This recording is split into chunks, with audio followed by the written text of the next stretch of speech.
Aku ingat janji kamu pada saat kamu pertama kali ketemu aku. Penampilan Nunung terpaksa gunduli kepala karena jalani kemoterapi, masih terus berjuang lawan kanker payudara.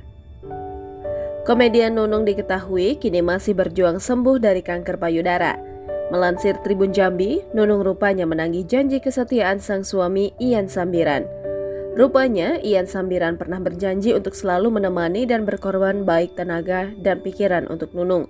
Nunung mengaku bahwa sosok suami menjadi hal yang sangat dibutuhkan di tengah kondisinya sekarang. Ia juga memuji Ian Sambiran yang selalu siap dalam menjaga dan mendampinginya. Sebelumnya pelawak berusia 60 tahun ini sempat menangis karena rambutnya harus digunduli untuk melakukan kemoterapi pasca divonis mengalami kanker payudara.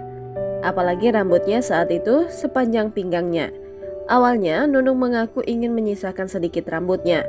Namun sayangnya rambut Nunung terus rontok pasca melakukan kemoterapi. Hingga akhirnya Nunung harus mengikhlaskan rambut panjangnya dipotong habis hingga gundul.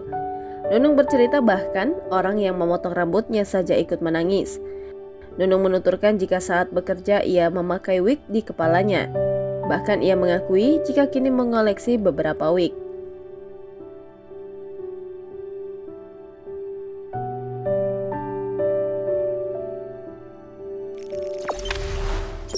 Jangan lupa subscribe, share, komen, dan like ya.